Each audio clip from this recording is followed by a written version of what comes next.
Dia orang yang sering istighfar, astagfirullah, astagfirullah, astagfirullah. Masya Allah, itu matanya akan dijaga oleh Allah. Begitu melihat yang tidak baik menurut Allah, dia akan palingkan. Astagfirullah, astagfirullah. Tangannya juga begitu, kakinya juga begitu. Dan hebatnya, ini yang paling mulia. Orang-orang yang sudah mendapatkan cinta Allah, ahli istighfar ini, ahli istighfar, kalau sudah mendapatkan cinta Allah subhanahu wa ta'ala, maka Masya Allah, kemuliaannya tanpa meminta pun doanya segera dikabulkan. Orang yang biasa istighfar itu diantara kemuliaannya, Allah akan cepat mengabulkan kebutuhannya tanpa dia harus memintanya. Butuh sesuatu, datang. Butuh sesuatu, datang. Padahal orang ini belum tentu minta. Ini pernah dipraktekkan oleh seorang tukang roti di zaman Imam Ahmad bin Hanbal. Pak, beliau pahami betul konsep ini. Ya. Kata Ibnul Qayyim Al-Jauziyah, beliau punya rumus, ya, masa setelah Imam Ahmad, sampai disebutkan rumusnya. Kalau Anda punya permohonan yang cukup banyak, tapi waktunya singkat, kata beliau, cukup perbanyak istighfar. Begitu Anda istighfari, itu sebelum dimintakan Allah bisa kabulkan kalau benar kebiasaan istighfar. Ya. Imam Ahmad itu pernah lewat, kemudian beliau datang ke Mesir. Di Mesir masuk masjid. Ya. Begitu masuk ke masjid, tiba-tiba petugas masjidnya langsung mengusir beliau. Ukhruj, katanya, keluar. Itu imam besar, Pak. Dikenal dia seantara jagat, ya. Cuma saking tawadhunya, pakaiannya biasa-biasa. Seperti Syekh Yasin Al-Padangi, Bu. Ya, ibu atau bapak yang dari Padang itu ada ulama besar tuh. Ya, saya sampai hari ini masih kagum, saya terus pelajari. Sampai tadi saya nunggu di mobil tuh, saya masih pelajari beliau itu. Ya, bagaimana santunnya, tawadhunya, pakaian macam-macamnya. Itu ahli sanad, Pak, sedunia itu. Sedunia, semuka bumi, ahli sanad itu. Ya, itu luar biasa, Masya Allah. Pakaian, tampilan sederhana, macam-macam. Jadi kalau Anda ke Mekah itu belum kenal pertama kali, mungkin nggak akan kenal kalau itu ulama besar tuh. Kadang-kadang orang tawaf, beliau bawain air, zam-zam, setelah selesai dikasihin, duduk pakai sarung begini, pakai kaos, tapi muridnya ada yang dari Mesir, ada yang dari Mekah, ada yang dari macam-macam, itu luar biasa. Ya. Nah, yang paling menarik, Imam Ahmad itu sederhana luar biasa. Ini nggak tahu, ukhruj, katanya, keluar. Imam Ahmad karena paham fikih, kata beliau, ana astarih qalilan, saya istirahat sebentar. Lah, barrah. Barrah itu sudah mulai kasar. Barrah. Kata Imam Ahmad, astari, da'ni astari. Gak apa-apa, tolong perkenankan saya istirahat sebentar, saya capek, katanya. Rawah enta, rawah. Ya. Rawah itu sudah lebih kasar lagi dari kata roh. Maksudnya, tolong keluar dari sini sekalian dengan roh-rohnya. Rohnya pun jangan ada di sini, keluar. Itu kalau Anda ke Mekah misalnya kan, atau ke tempat di Arab, ada orang mengatakan rawah enta, rawah. Itu tandanya lagi marah, Pak. Jangan senyum. Rawah. Itu musir, ya, musir itu, suruh pergi. Kalau bisa rohnya pun jangan di situ, pergi, kata orang ini. Imam Ahmad keluar, kemudian di teras itu beliau juga sandaran, disuruh pergi lagi. Begitu keluar dari masjid, jalan beliau, singkatnya bertemu dengan makhbaz, tempat jualan roti. Ya, syar'i rati, menjual dengan syar'i. Ya, baik. Dia setiap datang, orang lewat, melihat, Masya Allah, kalimatnya bagus sekali. Imam Ahmad lewat, dipanggil, Syekh istirahat mana? Syekh, tolong istirahat di sini dulu. Kelihatannya capek, kan ya. Begitu bikin, perhatikan, beda antara sari roti dengan syar'i roti. Yang ini, setiap diaduk begini, astagfirullah. Dibikin begini, astagfirullah. Ini astagfirullah, selalu istighfar. Kata Imam Ahmad, ya Syekh, ma faidatu istighfarika? Apa faidahnya istighfar kamu itu? Imam Ahmad tahu, cuma ingin menguji ini. Apa manfaatnya, katanya. Perhatikan, wallahi demi Allah, katanya, tidak pernah saya membiasakan istighfar ini kecuali Allah selalu mengabulkan doa-doa saya. Selalu mengabulkan doa-doa saya. Cuman wallahi cuman satu aja yang belum terkabul sampai hari ini.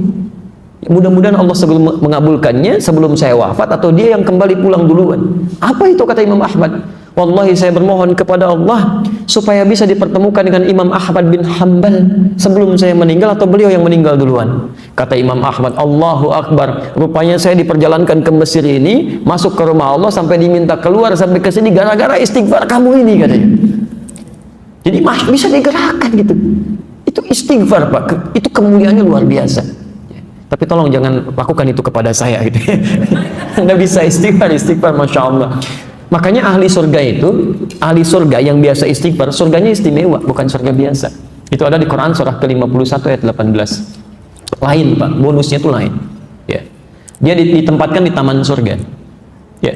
Taman surga itu kemuliaannya beda dengan surga biasa. Kalau Anda insya Allah masuk surga, kalau di surga biasa itu yang melayani pelayan surga.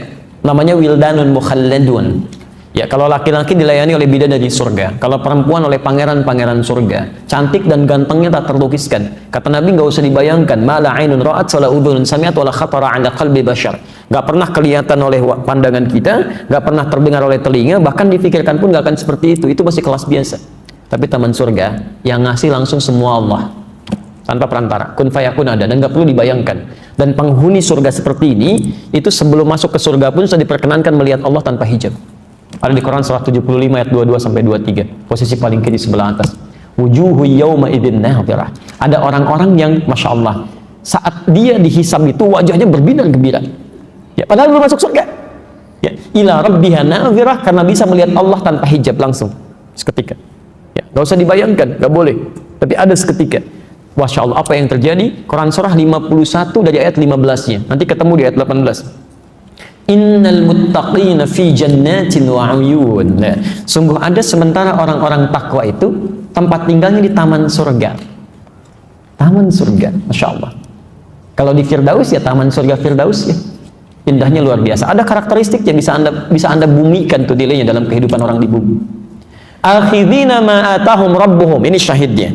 Orang-orang ini itu akan langsung mengambil apapun di nikmat surganya, diberikan langsung oleh Allah. Gak ada perantara.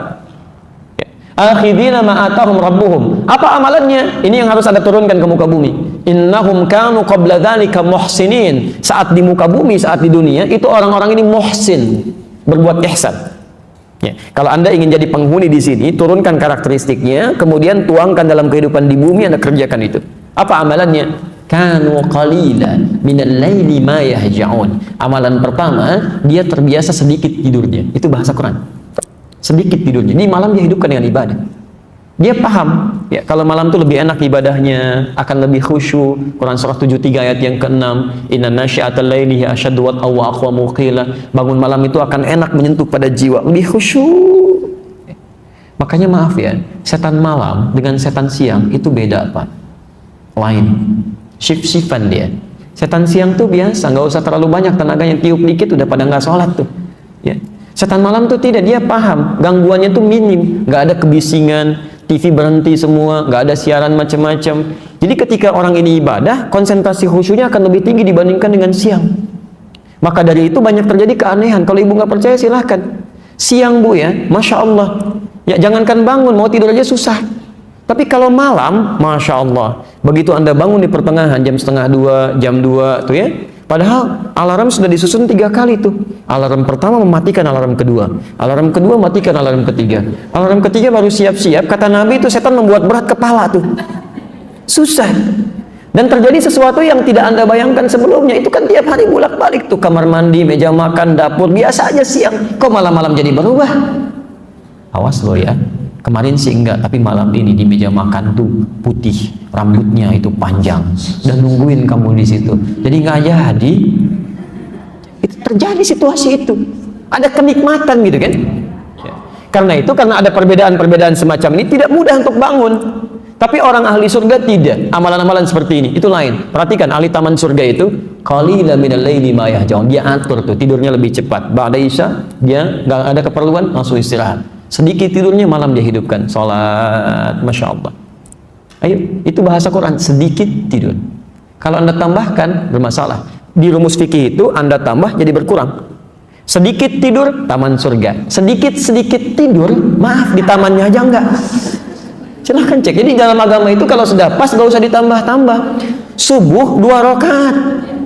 Saya pengen yang paling sempurna, ikuti sunnah Nabi. Saya merasa banyak kurang sholatnya, besok saya 3 rakaat. Salah. Jadi kalau sudah ada pas, gak usah ditambah, gak usah dikurangi. Menambah sesuatu itu mengurangi kemuliaannya. Selesai.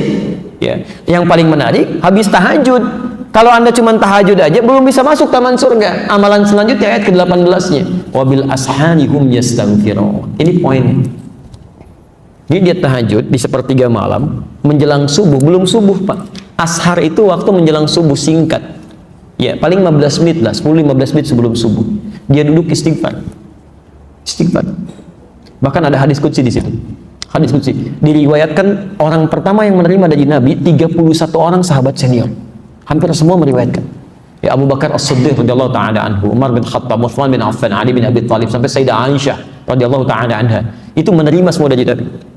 Yanzilu Rabbuna tabaraka wa ta'ala, Allah subhanahu wa ta'ala akan membentangkan rahmatnya, ya, fi thuluthil akhir minal lail, di setiap sepertiga malam yang terakhir. Kemudian menyampaikan, faqala, Allah menyampaikan pada hambanya, ya ibadi, hai hambaku, siapa yang meminta kepadaku akan aku kabulkan, siapa yang memohon aku akan berikan, dan man istaghfara liya ghafartu lahu, siapa yang istighfar aku akan ampuni dosanya. Rumus cepatnya, alhamdulillah, ketika Anda banyak istighfar, itu yang dua pertama akan diberikan tanpa Anda minta, seketika diberikan. Makanya ahli taman surga itu, masya Allah, begitu selesai tahajud dia nunggu fajar, astagfirullah, astagfirullah, astagfirullah, ingat-ingat dosanya itu. Kalau nggak percaya silahkan Pak ya, nanti malam Anda tahajud, setelah itu menjelang subuh misalnya, Anda biasakan istighfar, terus dengan hati yang bersih, yang enak, itu selain dosa keluar, itu tidak menutup kemungkinan air mata bisa ngalir. Tapi sambil diingat, apa dosa-dosa yang Anda lakukan? Mungkin pernah berkata kasar pada orang tua, pernah membuat pasangan hidup kecewa, sombong terhadap orang-orang sekitaran. Ingat-ingat itu. Itu demi Allah saya katakan, nikmatnya luar biasa. Ini. Dan dosa gugur. Dosa gugur. Ya, jelas di sini? Baik. Saya sebentar saya cukupkan dulu sampai sini. Untuk bagian pertama itu masih yang ringan-ringan. Kalau dosisnya, maaf, atau kadar penyakitnya masih kecil-kecil. Masih suka pada nikmat orang lain, kan? Masih belum qanaah dengan nikmat sendiri, ya, masih belum puas dengan nikmat sendiri, masih mengharap punya orang, walaupun belum mencela, itu yang kecil-kecil gugur dengan istighfar. Tapi kalau sudah membuat yang jelek-jelek, itu nggak akan hilang dengan istighfar. Pasti ada tahap kedua. Ya. Saya mau ngecek sebentar nih, ya, untuk memastikan kita benar atau tidak. Apa lawan dari hidup? Mati, baik. Kalau tertawa? Kalau siang? Malam. Kaya? Miskin, baik ya. Sekarang kita cek ya. Quran surah 53 Najm ayat 43, ayat 44 dan 48. Ayat 43, 44, 48. Oke. Dari 4 pertanyaan tadi saya keluarkan 3 aja ya. Apa lawan tadi yang Anda jawab? Lawan kehidupan apa? Kematian, baik. Wa annahu huwa amata wa ahya. Dialah Allah yang mematikan dan menghidupkan. Jawaban Anda benar. Ayat 44-nya, wa annahu huwa adhaka wa abka. Dialah Allah yang telah menjadikan orang bisa tertawa dan juga bisa menangis. Jadi lawan tertawa apa? Anda benar. Baik. Tadi yang Bapak jawab, Ibu jawab, lawan kaya apa? Miskin, baik ya. Quran surah ke-53 ayat 48 ya, tuh lihat. Sudah kencang, benar enggak gitu ya? Wa annahu huwa aghna wa aqna. Dialah Allah yang telah menjadikan seseorang kaya dan cukup. Ternyata di Quran itu lawan kaya itu cukup, Pak. Gak ada orang miskin, Bu. Gak pakai gak ada orang miskin. Gak ada orang miskin. Jadi Allah tidak pernah menciptakan orang miskin di muka bumi. Gak ada. Yang ada itu orang yang selalu merasa kurang dengan nikmat, sehingga mengharapkan nikmat orang lain. Padahal bagi dirinya cukup gitu. Itu yang jadi masalah. Coba perhatikan ya. Kalau ada orang merasa miskin, Allah langsung berikan zakat supaya dia keluar dari kemiskinan. Maka zakat diberikan pada orang yang merasa miskin. Quran surah ke-9 ayat ke-60. Innamas shadaqatu lil fuqara wal masakin. Diturunkan zakat untuk mengentaskan kemiskinan. Ternyata dengan zakat masih belum cukup juga, masih miskin juga. Diberikan infak. Quran surah kedua Al-Baqarah ayat 215. Posisi paling kanan sebelah bawah. Yas'alunaka madza yunfiqun qul ma anfaqtum min khairin falil walidaini wal aqrabin wal yatama wal masakin. Untuk keluar dari kemiskinan. Kurang cukup juga dikasih sedekah. Masya Allah, zakat dikasih, infak dikasih, sedekah dikasih, masih miskin juga. Kalau dengan semua itu belum bisa mengeluarkan Anda dari kemiskinan, Anda perlu dikasih apa lagi? Jadi sebetulnya konsep itu keluar untuk mengeluarkan dari sesuatu yang dirasakan miskin. Kata Allah, nggak ada yang miskin, cuma 2, cukup atau kaya. Selesai. Ayo coba ibu pilih mana? Mau kaya, mau cukup? Alhamdulillah. Tuh ada pilihan, cukup kaya kan? Baik ya. Nah ini persoalannya di sini gitu ya.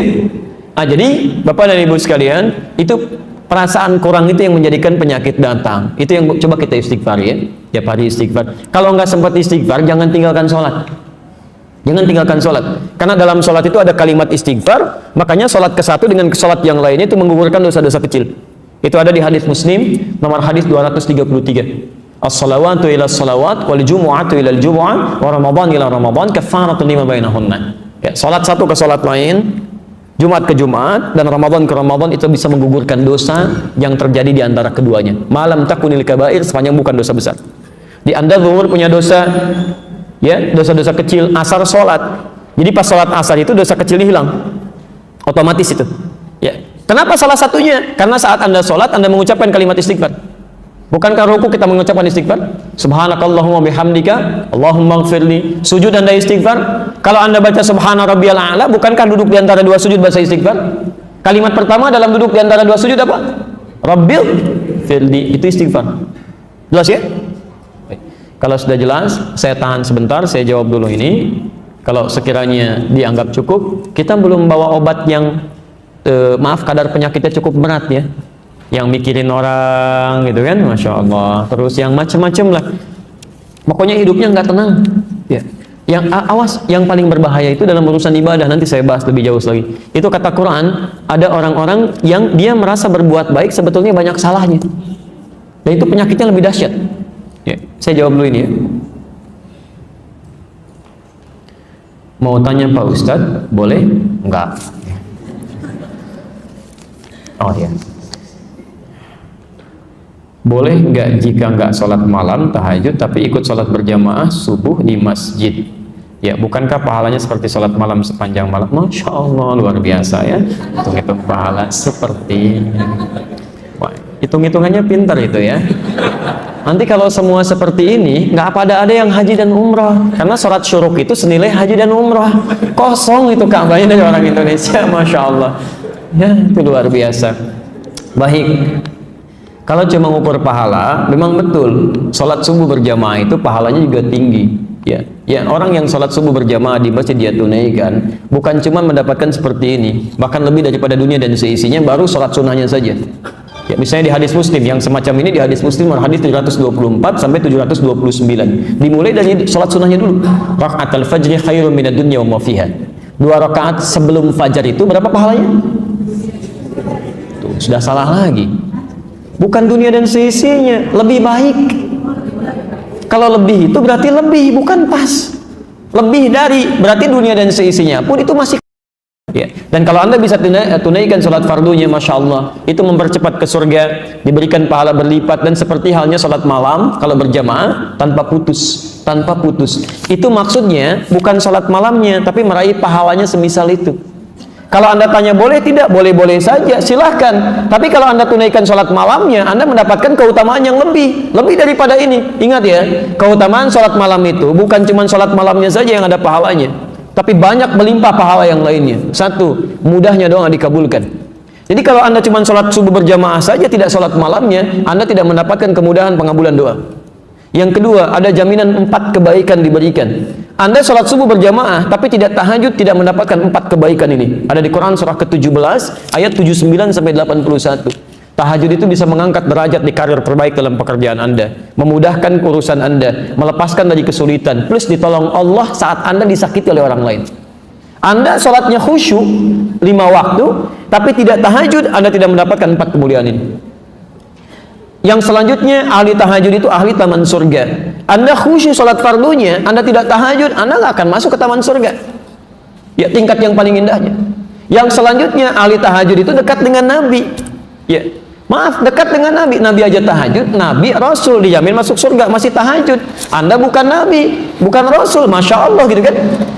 Baik, Allahumma sayyiban nafi'an. Allahumma sayyiban nafi'an. Boleh ikuti saya? Allahumma, ulangi, Allahumma sayyiban nafi'an. Itu doa turun hujan ini.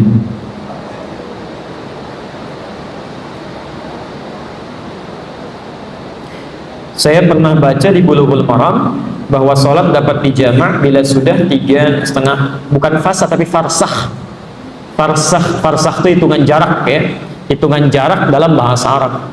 Bukan 6 kilo, dari mana dapatnya 6 kilo ini? 3 farsah itu bukan 6 kilo, 80 km ya, 80 km ya. Karena satu farsahnya saja itu kisaran 27,5 kilo, satu farsah. Tapi kalau 3 farsah berapa? Ya itu kisaran 80 kilo, 80 sampai 82 kilometer ya. Apakah bisa dilakukan? Betul, tapi hati-hati. Cara membaca hadis itu bukan seperti membaca terjemahan begitu, maknanya begitu, tidak. Ada maknanya. Ya, dalam ilmu fikih itu begini, kalau ada kalimat hadis mengandung makna hukum, maka dibacanya harus baca teori hukum, harus menggunakan teori hukum. Ya, dalam bahasa Indonesia saja kalimat hukum beda dengan kalimat biasa, lain, apalagi dalam hadis. Nah, kalimat hukum ini mengandung ilat itu sebab hukumnya. Ya, sekarang begini, kalau Anda baca misalnya kalimat standarnya, perjalanan 3 farsah sekitar 80 km misalnya, itu membolehkan sholat di jamaah. Tapi dalam ilat, sebab hukum dalam fikih, Anda mesti lihat yang ditempuh oleh Nabi dalam jarak 80 km per jam itu perjalanan seperti apa? Apa persamaannya? Pakai kemudian hukum kias, dianalogikan dengan kita sekarang. Kita coba persepsikan dengan keadaan yang sama. Maaf, kalau zaman Nabi ada kendaraannya apa? Unta. Baik. Pernah naik unta, Pak? Belum. Baik. Unta itu berapa sih kecepatannya? Baik, 30 km per jam, 60 paling cepat kilometer per jam. Itu kalau lagi senang. Unta tuh. Tapi unta itu hewan yang unik, Bu. Gimana moodnya aja tuh. Itu gimana moodnya itu. Makanya disebutkan di Quran punya keistimewaan khusus. Itu saya saat mengajar di Tripoli, ngajar tafsir, itu saya bawa anak-anak kita itu belajar langsung ke kebun binatang, Pak. Kita belajar praktikal. Jadi keluarkan, dibagi kelompok, membagi hewan-hewan yang ada di Quran. Itu unik, saya pernah praktekkan di Indonesia. Kita ajak ke kebun binatang. Ya ada yang ikut juga seperti bapak, ibu, anak-anaknya. Kita kasih kelompok. Satu kelompok unta, kedua ada kelompok kera. Ada semua hewan yang ada di Quran. Misal kenapa orang Yahudi dikutuk menjadi kera? Jadi diberi tugas tuh. Kenapa unta disebutkan afala yang turuna ilal ibili kaifa khuliqat? Ya, apakah mereka tidak memperhatikan bagaimana unta diciptakan? Begitu dianalisis luar biasa, Pak. Ya. Itu kelompok kera pernah menguji kera, lempar dengan makanan pisang, dia ambil dengan kanannya, lempar dengan lagi, ambil dengan kirinya, lempar lagi, ambil dengan kedua kakinya. Begitu yang lain datang, dia serang, gak boleh ngambil yang punya dia. Tapi kalau dia sudah bosan, dia akan masuk ke daerah yang lainnya, dia acak-acak yang lainnya, dan dia keluarkan dari situ. Mirip-mirip seperti yang sekarang. Jadi dikutuk jadi kera itu memang kelakuannya begitu. Punya orang ambil, pengen mendominasi, yang lain gak boleh maju. Kalau usil sedikit tembakin orang lain, memang begitu kelakuannya. Makanya tidak dikutuk menjadi tikus. Gitu. Iya, selesai. Unta itu masya Allah banyak sekali keutamaannya itu. Unta satu-satunya hewan yang punya selaput di matanya. Jadi begitu badai kencang, itu seketika bisa menutup tuh selaputnya. Dia jalan aja santai aja jalan. Anda punya mobil Ferrari pun sehebat apapun, bawa tuh ke padang pasir, mogok juga. Unta mah jalan aja. Makanya disebut oleh orang Arab Safinatus Sakhra, kendaraan terhebat di padang pasir. Unta, Pak. Cuman jangan salah, unta itu bagaimana moodnya. Kalau tuannya bagus, dia akan melayani dengan baik. Tapi kalau tuannya menjengkelkan, dia akan bersikap yang sama. Di Libya itu pernah kejadian, ada orang yang kasar terhadap unta, sering dipukulin, jarang dikasih makan. Itu dihafalin, Pak, dari mana dia datang, dilihat. Begitu malam dia keluar dari sarangnya, dari sangkarnya, maaf, dari tempat dia, kemudian dia buka, dia injak-injak sampai meninggal tuannya. Kejadian. Tapi kalau dalam urusan jalan, itu moodnya gimana dia aja. Begitu kencang, begitu santai, kadang tuannya dilihatin begini, jalan gitu ya. Berapa kilometer per jam? 10 km, 20 km per jam. Makanya orang Arab itu punya syair khusus, Pak. Ada 16 rumus di ilmu arud, disebut dengan bahar. Itu diantaranya bagaimana membuat unta bisa cepat jalan dan lambat jalan. Kalau mau lambat, nama rumusnya tawil namanya, bahar tawil. Ya. Kifa nabki min dzikr habibin wa manzili bi saqtil wa bainad dakhuli fahamali fa'ulun mafa'ilun fa'ulun mafa'ilu fa'ulun mafa'ilun fa'ulun mafa'ilu. Jalannya santai, lihat ke atas begini, jalan lagi.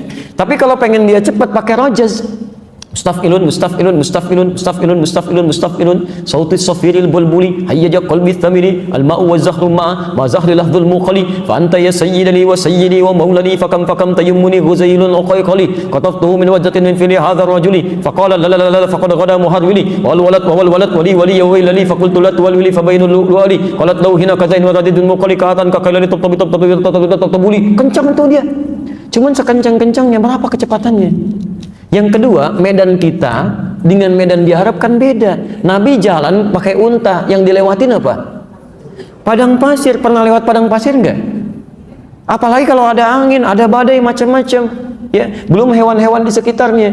Nah, ini yang disebut dengan illat. Illat ini bukan cuma masafah, bukan cuma jarak, tapi ada masyaqqah, kadar kesulitan di perjalanan.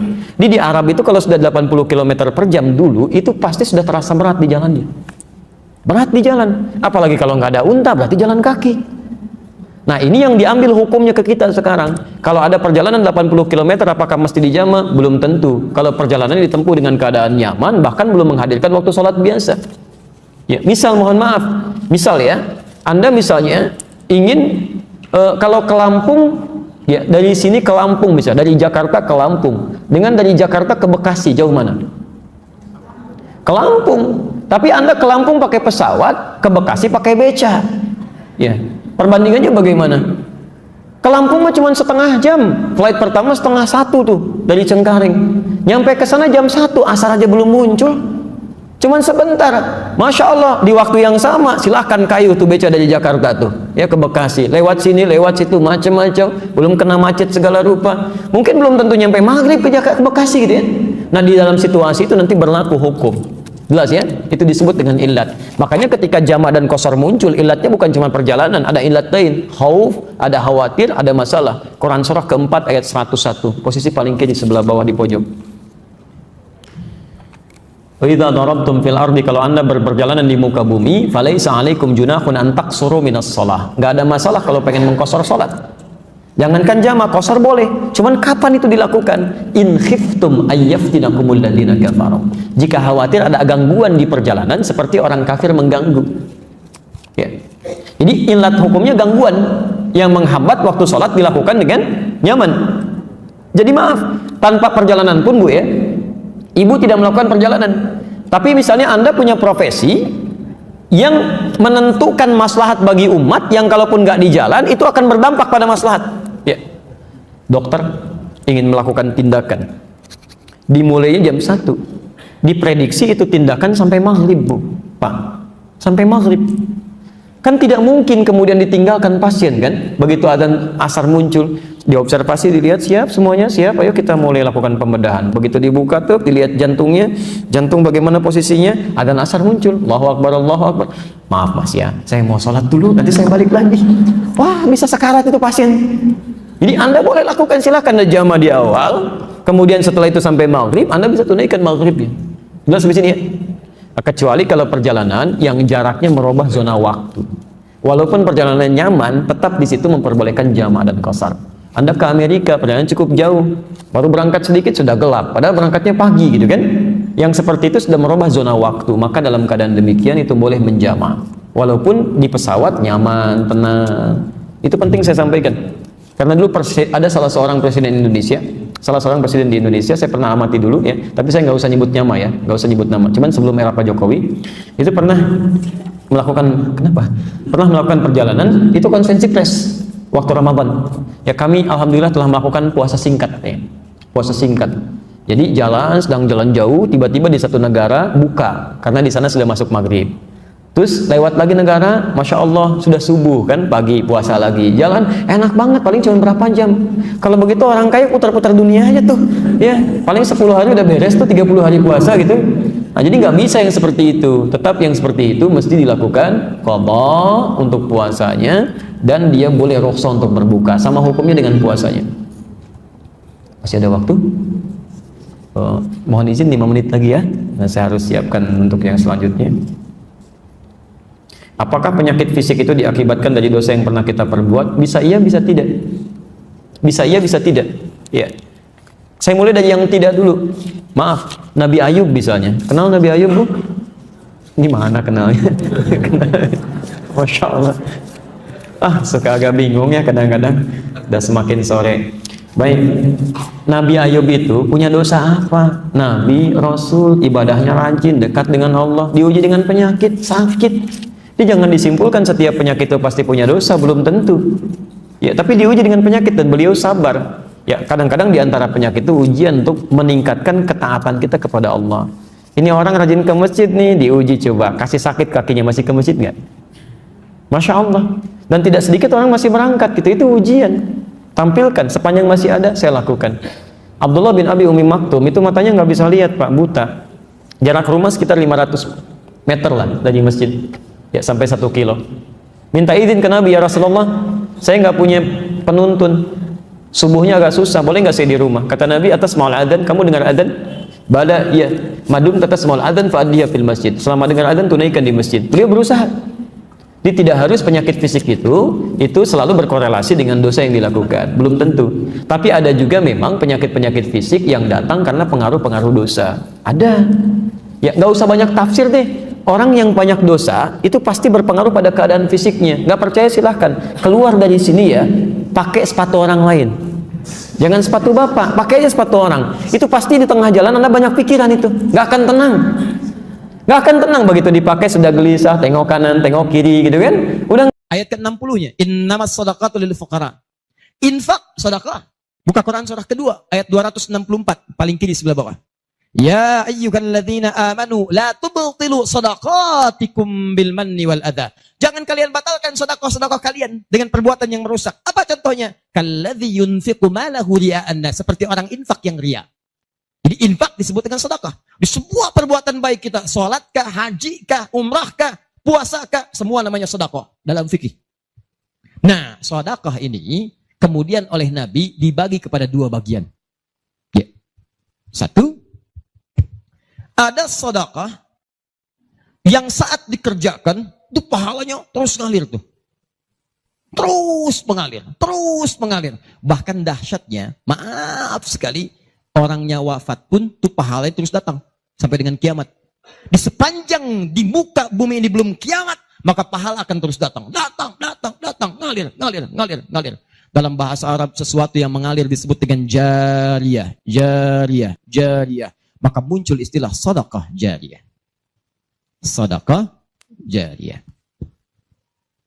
Ya, maaf, asalnya bukan amal jariyah, sedekah jariyah.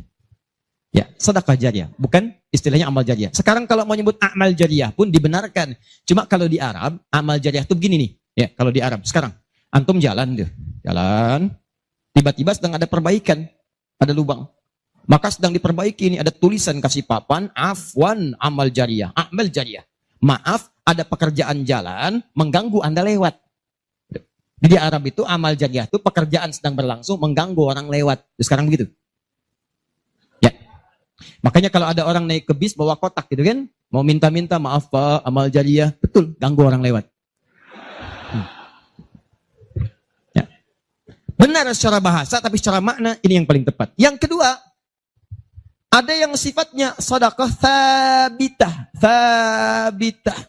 Yang pahalanya berhenti di situ, tetap selesai seketika. Thabitah. Jadi begitu Anda kerjakan dapat pahala sampai situ aja. Begitu selesai pekerjaan, selesai pahalanya. Thabitah, tetap selesai di situ. Maka kalau kita ingin cerdas, kata para ulama, semua dosa-dosa kita ingin dihapuskan, ditutup, dihapus, hapus. Maka Anda mesti keluarkan apa saja jenis-jenis sedekah jariyah itu. Supaya ketika selesai kita kerjakan, pahalanya tetap mengalir untuk menutup dosa-dosa kita. Maka kita akan fokus kepada amalan-amalan yang ini, yang saat dikerjakan, pahalanya terus mengalir. Tapi jangan lupa, hati-hati, yang ini pun dibagi 2 lagi. Awas. Pelan-pelan, jadi kita sepakati kita ambil yang ini 1, untuk malam ini. Yang kedua, yang ini pun dibagi 2 lagi. Ada amalan sedekah thabitah, saat dikerjakan pahalanya datang saat itu. Tapi yang paling menarik, ada nilainya kecil, ada nilainya besar, banyak. Jadi kalau dikerjakan, ada yang nilainya cuma 10 aja. Tapi ketika Anda kerjakan yang kedua ini, ada yang 700, ada yang 70.000, ada yang 700.000, sekali dikerjakan. Sekarang kita akan keluarkan amalan apa saja yang saat dikerjakan itu, pahalanya melewati batas yang standar ini. Jadi saat dikerjakan bukan 10 poinnya, tapi lebih daripada 10. Amalan apa saja itu pada sedekah thabitah, dan amalan apa saja yang jariyah, yang kita bisa keluarkan dan menggugurkan dosa-dosa kita. Sepakat sampai sini? Baik. 1. Kita langsung ke poinnya. Untuk yang sedekah thabitah, amalan standar yang tetap, yang biasa-biasa, contoh, misal, sholat, begitu dikerjakan sekali, dapat 10. Selesai sholatnya, selesai pahalanya. Jelas? Baik. tapi beda ketika antum mengerjakan sholat berjamaah. Ya. Dia thabita, tapi pahalanya berlipat. Thabita, tapi pahalanya berlipat. Baik, saya mau tanya pada antum, sholat sendirian 10, sholat berjamaah berapa? 27.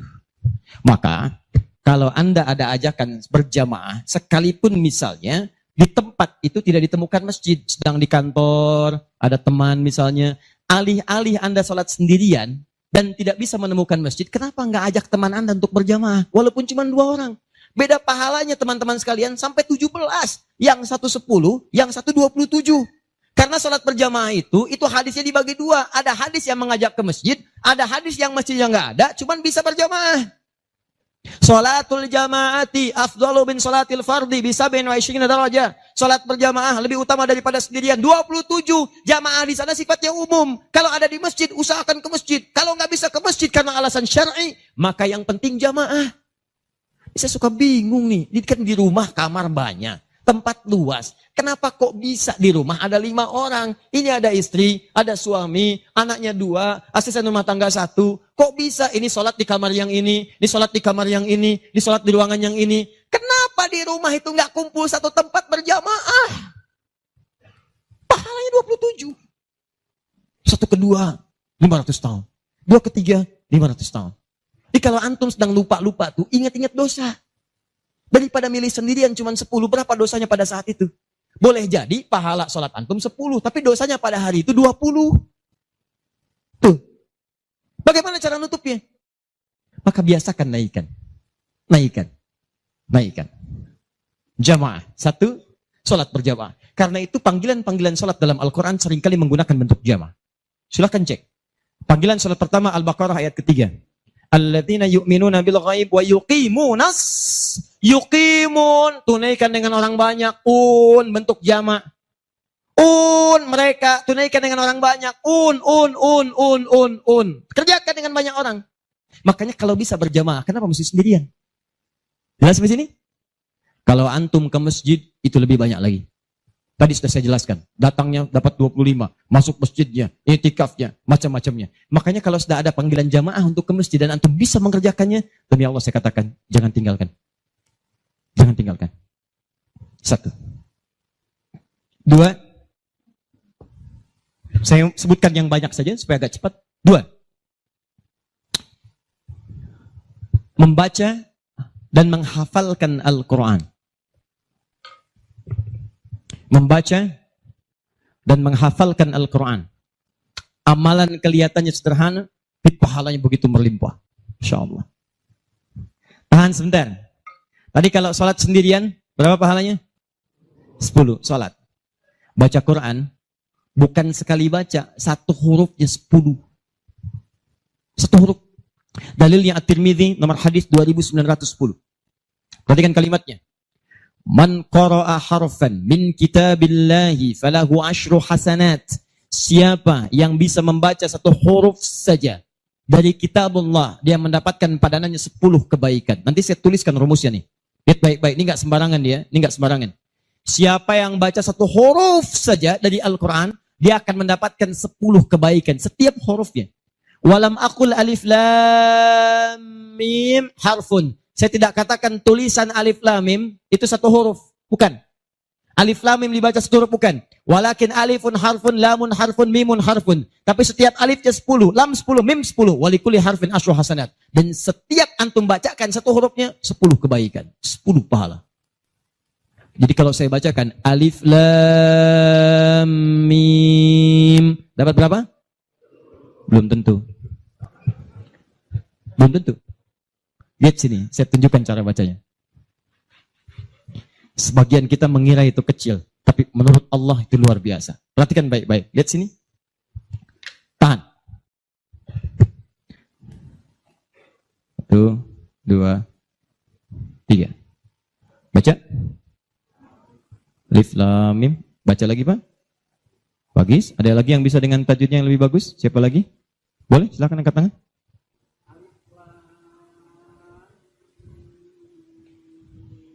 Baik sekali. Ada yang lain? Ya.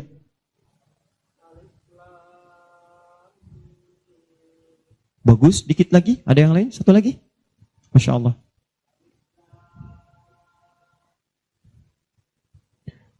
Bagus sekali. Cuman sayang ini bukan alif lam mim, ini alam. Alam nasyrah laka sadrak.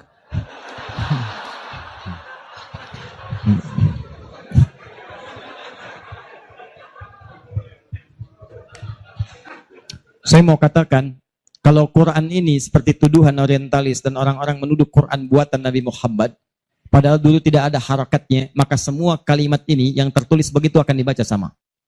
Tapi Masya Allah, yang satu alif lam mim, yang satu dibaca alam. Alam nashrah laka sadrak. Alam tara kaifa fa'ala rabbuka bi ashabil fil. Tapi tiga-tiganya memiliki kesamaan dalam bentuk tulisan. Perhatikan baik-baik. 1, 2, 3. Kata Nabi, lihat. Jangan katakan alif lam mim satu huruf, tapi alifnya satu, lamnya satu, mimnya satu. Walikulli harfin asyru hasanat. Setiap hurufnya 10 kebaikan. Jadi kalau saya bacakan alif lam mim, ada berapa huruf? Kalau hitungan kita biasa, maka kita akan lihat 1, 2, 3. Tapi kalau antum belajar ilmu arud itu diantaranya ilmu salah satu ya, untuk bisa menuliskan apa yang diucapkan, bukan apa yang tertuliskan lewat simbol. Dan itulah teman-teman sekalian menjadi ukuran banyaknya pahala yang kita dapatkan. Tahan. Di ilmu bahasa Arab ada 4 cabang ilmu. 1 nahwu, 2 sharaf, 3 balaghah, 4 arud. Ini yang utama. Arud dibagi ke 16 cabang lagi, namanya bahar. Ada bahar tawil, ada rajaz, ada madid, ya dan seterusnya. Tawilun lahu dunal bukhuri fadailu, fa'ilun mafa'ilun, fa'ilun mafa'ilu. Rajas, mustafilun, mustafilun, mustafilun, mustafilun, mustafilun, mustafilun. Alfiyah itu Ibnu Malik, rumusnya rajas. Kalamuna lafzun mufidun kastaqim, wasmun mafi'lun thumma harfunil kalim, wahiduhu kalimatun wal qawlu am, wa kalimatun biha kalamun qad yu'am, bil jardi wat tanwini wan nida wa al, mustadin ismi tamyizun hasal, bita fa'alti atat wa ya if'anli, wa nulik balanna fi'lun yanjalli. Itu rumusnya rajas. Tapi jangan antum heran, banyak orang mendalami kaidah ini untuk membuat puisi Arab. Lupa kalau ilmu ini bisa digunakan untuk membaca hadis-hadis Nabi. Dalam ilmu arud, jangan antum menghitung apa yang tertulis, tapi hitung bagaimana itu dibaca lewat bunyi yang terdengar. Perhatikan baik-baik. Ini tadi huruf apa? Alif. Maka cara menulisnya begini. Alif. Kata Nabi, alif. Nih. Berapa huruf?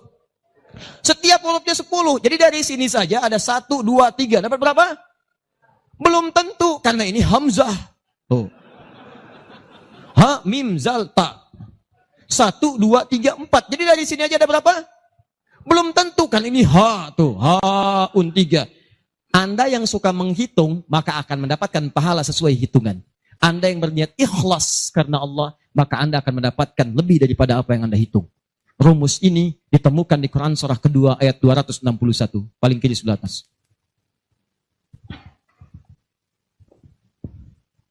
Tahan, tahan. Pelan-pelan. Ini rumus adanya di ayat infak. Tapi cara menerapkannya di semua kategori cara kita beramal. Orang kalau berinfak tahunya dapat 700. Matsalul ladzina yunfiquna amwalahum fi sabilillah kamatsali habba. Orang yang infak di jalan Allah seperti menanam satu benih. Ambatat sab'a sanabil. Satu tumbuh jadi 7 tangkai. 1 kali 7, 7. Fi kulli sumbulatin mi'atu habba. Setiap tangkainya ada 700, ada 100 benih. Ada 100 buah lagi. 7 kali 100, 700. Ayatnya suka dipotong sampai sini. Kalau Anda infak sekian, kalikan 700. Lupa, ayatnya belum selesai. Wallahu yudha'ifu liman yasha. Dan Allah akan melipat gandakan amalan tanpa batas bagi siapa yang tidak pernah berhitung. Jadi kalau Anda baca Qur'annya hitung-hitungan, ini dosa hari ini berapa nih dikerjakannya? Oh 9, Masya Allah. 9, cukup 1 huruf aja. Nun. Tutup. 10. Besok dosa berapa? 15. Cukup 2 huruf. Toha. Selesai. Kalau Anda ngitungnya begitu, maka diberikan sesuai hitungan. Tapi kalau Anda tidak pernah berhitung, Allahu Akbar. Anda tidak tahu alif lam mim itu mungkin nilainya 30, mungkin 300, atau bahkan 3 juta, atau lebih daripada itu. Makanya kami sarankan, kalau Anda bisa mendekat kepada Al-Quran, maka tolong agendakan setiap hari. Semua sahabat itu punya agenda, Pak. Antum kenal gak Utsman bin Affan? Oh, iya. Situ tidak sana ngangguk. Coba di Semarang kenal Utsman bin Affan. Luar biasa. Tapi nggak apa-apa, masih bagus. Kemarin saya baru dari Sukabumi, Hubud Dunia. Ada yang kenal Fir'aun. Ini masih untung Utsman. Tuh lihat ya. Utsman itu bukan cuman cerdas dalam urusan bisnis dunia, tapi tijarah akhirat itu luar biasa. Utsman paham Saya di dunia boleh kaya, tapi di akhirat bagaimana status saya? Maka beliau siangnya mengumpulkan harta dunia untuk ibadah, malamnya mengumpulkan pundi-pundi akhirat. Demi Allah saya katakan, Uthman itu di antara sahabat yang disebutkan oleh Imam An-Nawawi bersama Abdurrahman bin Auf, bersama Tamim Ad-Dari, yang diikuti kemudian oleh Imam Asy-Syafi'i generasi setelahnya, jauh setelahnya, itu punya amalan kalau malam terbiasa menghatamkan Al-Quran dalam tahajudnya. Khatam Quran. Kaya, sahabat Nabi, menikahi 2 putri Nabi. Satu meninggal, dan menikah lagi. Disebut Dzun Nurain. Kayanya luar biasa. Asetnya setelah 15 abad sampai sekarang masih ada. Yang hebat, siang-siang jadi orang kaya, malam-malam jadi hamba yang sangat taat dan kaya akhirat. Coba, bandingkan dengan kita sekarang. Menantu Nabi, bukan. Kaya, nggak sekaya Uthman. Tuh, status dunia belum sempurna. Status akhirat masih belum maksimal. Ya antum sebetulnya maunya apa? Uthman sholat malam, ngikut Nabi, kaki bengkak. Antum pengen ke surga Firdaus malam, mata bengkak. Ya. Ini. Ayo update. Ustadz, tapi kan saya belum lancar. Tambahkan hadisnya, lipatkan nomor hadis 2920. Awas, lihat kalimatnya. Walladzi yatata'ta wa huwa alaihi syaq falahu ajran. Siapa yang memulai menghafal, membaca, siapa yang mulai membaca Al-Quran tidak lancar, terbata-bata bacanya, mengejaknya. Orang baca alif lam mim, dia alif lam mim falahu ajran, maka dia mendapatkan 2 kali lipat dari orang yang lancar. Orang lancar misal 30, dia 60. Terima kasih ya Allah, kalau begitu besok saya nggak lancar aja bacanya. Oh, bisa. Itu tidak lancar yang direncanakan. Yang lancar diikuti oleh malaikat ma'asyafaratil kirabil barara. Yang belum lancar diapresiasi karena perjuangan kesungguhannya, bacaannya dapat nilai, perjuangannya mendapatkan nilai di sisi Allah Subhanahu wa ta'ala. Karena itu saya sarankan, maaf, mulai sekarang antum bikin kurikulum. Nih, satu tadi, bikin tabel begini. Nih. Saya katakan pada teman-teman juga yang di Bekasi, yang di Jakarta, ya, saya kasih 2 amalan dulu nih. Mulai sekarang antum bikin begini. Tahan ya teman-teman sekalian, nanti saya sampaikan bagaimana seorang Mu'adz, orang Mesir, baru kecil belum balik sudah menyiapkan amalan ini. Punya program. Nih, harinya, nomor, 1, 2, 3, dan seterusnya. Ini misalnya harinya apa besok. Amalannya apa? Mulai dengan sholat di sini, jamaah. Ini tadi bacaan Al-Quran. Kalau bisa, saya sarankan setiap hari mulai menghafal, walaupun cuma 1 ayat. Usahakan menghafal. Demi Allah saya katakan, pahala menghafal Quran lebih banyak daripada baca. Paling minimal 4 kali lipat. Karena itu ayat menghafal disebutkan 4 kali dibandingkan ayat baca. Silahkan cek Quran surah ke-54. Ayat 17, ayat 22, ayat 32, ayat 40. Saya ulangi, ayat 17, ayat 22, ayat 32, ayat 40. Ada? 17, 22, baik, kemudian 32 dan 40. Kenapa ketawa? Benar kan? 4 ayat 17, ayat 22, kemudian ayat 32 dan 40. 17, 22, 32, 40. Berapa kali disebutkan? Walaqad yassarnal Qur'ana lidzikri. Sungguh telah kami mudahkan Al-Quran untuk dihafalkan, diingat. 4 kali disebutkan. Ya, maka ada yang menyebutkan menghafal Quran itu keutamaannya 4 kali dibandingkan dengan sekadar membaca. Baca. Orang baca itu biasanya cuma sekali. Dzalikal kitabu la raiba fihi hudal lil muttaqin. Sekali. Tapi orang menghafal jangan harap sekali. Dia akan terus mengulang. Dzalikal kitabu la raiba fihi la raiba fihi. ذلك الكتاب لا ريب فيه ذلك الكتاب لا ريب فيه هدى للمتقين ذلك الكتاب لا ريب فيه هدى للمتقين ذلك الكتاب لا ريب فيه هدى للمتقين. Pertanyaan saya, berapa banyak pahala yang didapatkan? Berapa huruf dia bacakan? Makanya kalau antum ingin melipat gandakan pahala dengan banyak, dalam 1 hari antum punya agenda. Boleh antum baca, misal target sehari saya baca misal 1 halaman dan hafalkan 1 ayat. Kalau antum sudah punya kebiasaan begitu, demi Allah saya katakan, Allah akan merubah keadaan hidup Anda jadi lebih nyaman. Tidak cukup dengan amin. Baca, hafal. Wah, Masya Allah. Syukur-syukur begitu sedang sholat berjamaah, minta sujud, terus meninggal gitu kan. Wah, itu paling enak. Mau begitu? Di subuh ya. Itu pun kalau tiba ajalnya. Ya, bacaan Quran lebih lebat lagi. Ya, jadi kalau antum bisa seperti itu, nanti bonusnya banyak.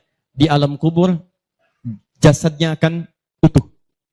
Dan di akhirat diberikan mahkota. Dan yang ketiga diberikan peluang untuk memberikan syafaat dengan izin Allah dengan Qurannya kepada anggota keluarganya. Ahli Quran itu, kalau dia hafal kemudian Qurannya, benar menghafal Qurannya, maka saat di akhirat akan langsung dimuliakan oleh Allah. Dipakaikan jubah kehormatan dan membimbing, menggandeng bapak ibunya yang saleh, yang beriman, beserta pasangannya dan keturunannya untuk dibawa masuk ke surga. Itu ada di Quran surah ke-35 ayat ke-33, ditafsirkan dengan Quran surah ke-13 ayat 23 sampai 24 dengan awal kalimat yang sama. Jannatu 'adnin yadkhulunaha. Ada para penghafal Quran masuk surga Aden di Quran surah 35 ayat ke-33. Jadi masuknya dari surga Aden menuju tingkat surga yang paling tinggi. Tertingginya apa? Banyak. Nanti ada dengan para nabi, ada orang yang sesurga dengan para nabi di Quran surah keempat ayat ke-69. Ya. Wa may yuti'illaha wa rasul fa ulaika ma'al ladzina an'ama Allahu 'alaihim minan nabiyyin. Ada orang-orang yang masuk surga, orang taat kepada Allah dan Rasul. Taat sekali. Saat di surganya, semua dengan Nabi. Sesurga bersama semua Nabi. Jadi ada beberapa Nabi, ada semua Nabi. Kalau beberapa Nabi, namanya Anbiya. Makanya di surah Al-Anbiya, surah ke-21, dikisahkan beberapa Nabi. Tapi kalau semua Nabi, itu Nabiyin namanya. Dari Nabi Muhammad SAW sampai Nabi Adam. Ada semua. InsyaAllah.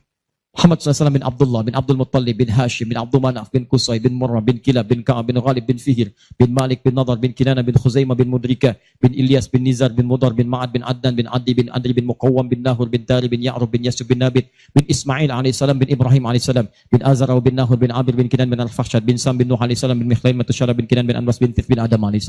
Kumpul semua. Jauh Nabi Ibrahim ke kanannya dari Sayyidah Sarah, muncul kemudian Ishak, dari Ishak Yakub, dari Yakub turun Yusuf, dari Yusuf terus sampai dengan ke Musa, ke Daud, ke Sulaiman dan seterusnya. Muncul sampai ke Nabi Isa. Nabi Isa bapaknya Imran, Imran menikah dengan Hannah. Samping kirinya kemudian ada Zakaria. Terus itu semua nabi antum bisa lihat. Masya Allah.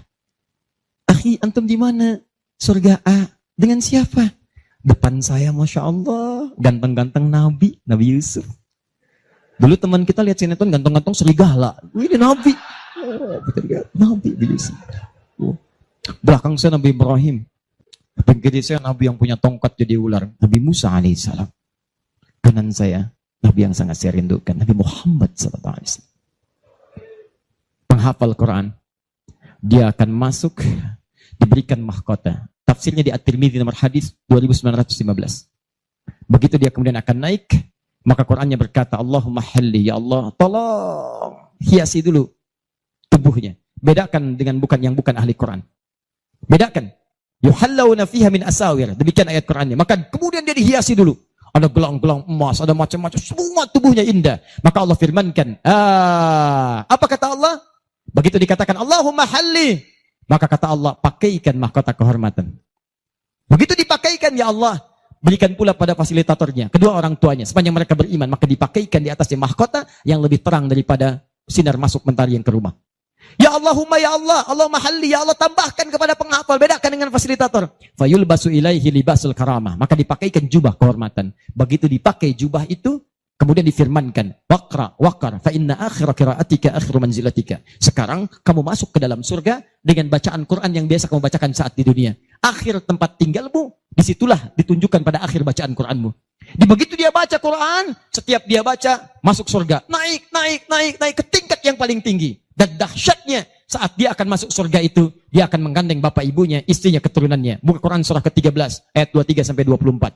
Kalimatnya sama awalnya. Jannatu 'adnin yadkhulunaha. Ada orang-orang masuk surga Aden. Ketika akan masuk, wa man salaha min abaihim, dia gandeng bapak ibunya yang saleh. Wa azwajihim, pasangan-pasangannya. Wa dzurriyyatihim, dan keturunan-keturunannya. Allahu akbar. Di dunia ahli Quran itu, kemuliaan Qurannya akan merembet pada sekitarannya. Silahkan cek kalau nggak percaya.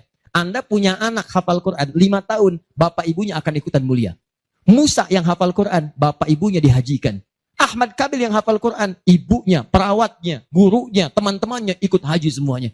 Nggak percaya silahkan. Demi Allah saya katakan, Quran turun di 1 bulan, bulannya jadi mulia Ramadan. Quran turun di satu malam, malamnya jadi mulia Lailatul Qadar. Quran turun di satu hari, harinya jadi mulia hari Jumat. Quran turun di bawah malaikat Jibril, Jibrilnya jadi menjadi mulia, penghulu para malaikat. Quran diturunkan pada Nabi Muhammad, naik status jadi Sayyidul Anbiya wal Mursalin. Quran turun di Mekah, Mekahnya bercahaya. Quran dibawa ke Madinah, Madinah munawwarah. Demi Allah, Quran tidak pernah singgah dimanapun kecuali orang itu dan tempat sekiranya akan jadi mulia. Kalau di Semarang ini, antum bikin halaqah Quran, di Semarang ada berapa hafid di setiap tempat, demi Allah saya katakan akan terjadi perubahan di tempat itu. Semua akan mulia. Jadi begitu digandeng, bapaknya, ibunya, wa azwajihim, pasangannya, wa dzurriyyatihim, anak-anaknya, cucunya, masuk. Begitu masuk diparadakan, wal malaikatu yadkhuluna alaihim min kulli bab. Semua malaikat menyambut mereka di depan pintu surga, mengatakan salamun alaikum bima sabartum. Selamat, Anda telah sabar saat di dunia, menyiapkan bekal untuk pulang. Sabar menghafal Quran. Itulah yang disiapkan oleh Muadz.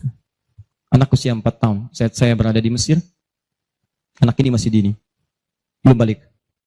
Matanya kata orang buta, tapi hatinya begitu bersih. Dia bilang pada ayahnya, abati yuridul Quran. Pak, saya pengen jadi ahli Quran. Saya pengen menghafal. Kata bapaknya, tempatnya jauh, 20 kilo. Kamu ini punya keterbatasan. Gak apa-apa, saya pengen menghafal. Dia belum cerita kenapa dia mesti menghafal. Begitu bapaknya melihat tekadnya kuat, maka dari motor sederhananya dimodifikasi. Depannya dashboardnya diperbaiki. Supaya bisa menyimpan catatan Quran. Lembaran-lembaran mushaf. Jadi begitu berangkat tidak ingin ada waktu yang sia-sia. Di jalan, beliau kemudian di jalan kadang melihat ke bawah. Bacakan Quran, anaknya dengar. Bacakan Quran, anaknya dengar. Begitu sampai di tempat belajar, dia tinggal mendengarkan syekhnya. Perbaiki, baca lagi. Setoran, ulang. Yang paling menarik, setelah berapa lama, anaknya hafal Quran yang tidak melihat diantar hafal Quran, bapak yang mengantar belum hafal. Tapi yang dahsyat, ingat baik-baik. Berlaku hadis Nabi di sini. Siapa yang memfasilitasi pada kebaikan, maka dia mendapat pahala yang sama dengan yang mengerjakan tanpa dikurangi sedikit pun. Itulah hikmahnya dalam ilmu hadis. Kenapa setiap anak ketika meriwayatkan hadis, nama anaknya dihilangkan, nama bapaknya disebutkan. Antum pernah dengar Ibnu Abbas? Nama aslinya Abdullah. Kenapa Abdullahnya dicoret? Disebutkan Abbas bapaknya. Ibnu itu anak laki-laki. Abbas bapaknya. Anaknya Abbas. Ibnu Umar, nama aslinya Abdullah. Abdullahnya dicoret. Disebutkan bapaknya Umar. Kenapa disebutkan nama orang tua, nama anaknya dihilangkan? Para pakar hadis itu luar biasa. Untuk menunjukkan bahwa amalan anak ini hasil didikan orang tuanya. Yang begitu diamalkan hadis ini, bukan cuma anaknya, bapaknya pun dapat bagiannya.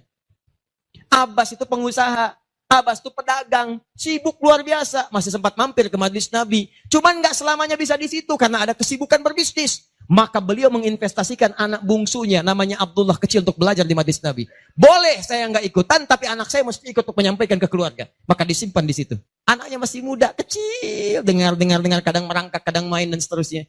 Tapi tahukah Anda, begitu Nabi wafat, anak itu usia 13 tahun. Nabi wafat sudah hafal 2000 hadis.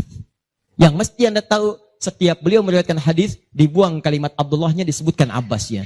Karena peran ayahnya yang mendidik dengan baik, maka setiap hadis ini disebutkan Abbasnya dapat, Abdullah kecil dapat. Semuanya dapat. Demikian dengan Quran. Bapaknya mengantar belum hafal, anaknya hafal. Begitu sudah hafal, di sini saya mau sebutkan. Perhatikan baik-baik. Datang reporter Kuwait. Dengar kisahnya. Begitu ditanya, kenapa Anda mau menghafal Quran? Perhatikan jawabannya. Nih, yang mau saya katakan. Saya menghafal Quran untuk mencari bekal bagi saya pulang. Saat saya menghadap kepada Allah sendirian, tangan saya bergetar, kaki saya bergetar. Saya tidak akan ditemani lagi oleh ayah yang mengantarkan saya dalam hafalan. Ibu saya tidak akan menemani, saudara saya tidak akan menemani. Saya akan sendirian bersama Allah. Ini anak masih kecil, mata nggak bisa lihat, belum balik, sudah punya pikiran demikian. Kalimatnya apa selanjutnya? Kata beliau, saya akan katakan di hadapan Allah dengan perasaan gemetar.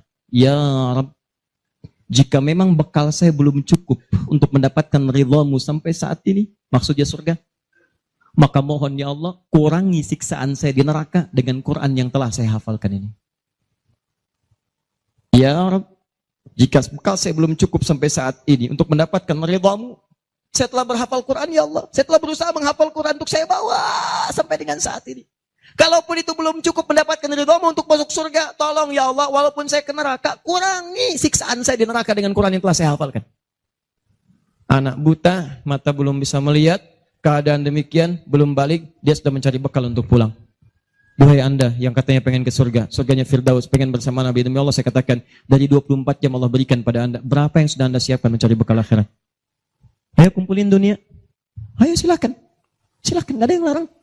Cuma satu saat Anda akan lihat siapa yang tertawa, siapa yang tertunduk lesu membawa catatan amalnya. Itu saya sarankan bagi Anda, ayo besok bikin. Nih, sholat mau di mana? Baca Quran mau berapa ayat? Hafalan mau berapa ayat? Mesti beda. Antum lahir belum hafal Quran wajar. Masa pulang pun gak ada yang dibawa? Ayo bawalah walaupun cuma satu ayat. Ya, saya satu surat Ustaz, An-Nas, tambah. Ya, jelas? Kalau sudah jelas, amalan ketiga, saya cepat. Tenang ya, katanya pengen sampai subuh. 3, saya cepat. Setelah ini saya ke ujungnya. Kita sebentar lagi berakhir. Ketiga, infak. Infak. Masih ingat teman-teman? Kalau yang standar tadi, berapa pahalanya? 10. Infak paling minimal 700. Infak paling minimal 700. Allahu Akbar. Dalilnya Quran surah kedua ayat 261. Paling kiri sebelah atas. Tadi saya bacakan. Mathalul ladzina yunfiquna amwalahum fi sabilillah kamathali habbatin ambatat sab'a sanabil fi kulli sumbulatin mi'atu habba. Wallahu yudha'ifu liman yasha' wallahu wasi'un 'alim. Perumpamaan orang infak di jalan Allah. Infak itu, ini yang perlu saya luruskan. Tidak harus menggunakan uang. Infak itu pemberian bersifat materi. Makanan itu infak. Pakaian itu infak. Buah-buahan itu infak. Silahkan berbagi. Walaupun nggak ada uang, bisa kita gunakan dengan yang lain. Cek, kalau antum main ke Eropa, ada rezeki main misalnya. Main ke Auckland, ke New Zealand. Ya, di situ ada donation itu bukan cuma dengan uang. Food, kadang mereka kasih dengan makanan. Ada yang nyimpen ciki, kotaknya di situ. Di kotak infak itu, kotak dalamnya ada ciki, ada beras, dan macam-macam. Sampingnya ada yang uang. Cuman mesti dilihat dulu bagaimana bentuk kotaknya. Ya, kalau kotaknya belahan kecil, itu pasti uang. Bukan beras. Oh ini beras nih. Dibuka dulu karungnya, digunikan. Tidak bukan. Silakan bebas. Ya, dan itu nilainya tinggi. Kadang-kadang antum lupa di majelis ilmu ada snacknya, walaupun cuma kurma dapat 2, bagi 1 dengan teman. Air misalnya tidak harus semua oleh antum. Bagi, begitu antum bagi langsung dituliskan 700 kali lipat paling minimal. Demi Allah saya katakan paling minimal 700 kali lipat. Makanya zaman Nabi itu ada satu keluarga yang berlomba tuh mendekatkan diri pada infak walaupun dirinya kekurangan. Agak aneh tuh cara berpikirnya. Ya, jadi kalau dibandingkan manusia sekarang nggak dapat tuh, nggak dapat. Saya mau tanya begini, antum di rumah persediaan, antum punya anak 2, antum dengan istri, 1 suami, 1 istri, 2 anak. Di rumah ada persediaan makanan untuk 2 anak antum saja. Antum aja nggak makan malam itu, cuma ada anak 2. Untuk mereka kalau nggak makan mereka bisa nahan lapar semalaman. Tiba-tiba antum ditawarkan oleh seseorang, ada tamu nih, mau nggak dijamu di rumah? Bisa nggak? Pertanyaan saya, kalau ada orang yang datang seperti itu ke tempat antum, Mas, ini ada tamu, saya nggak bisa jamu, bisa nggak antum jamu? Di rumah antum cuman ada makanan untuk anak-anak, antum pun nggak bisa makan. Pertanyaan saya, dijamu nggak teman itu?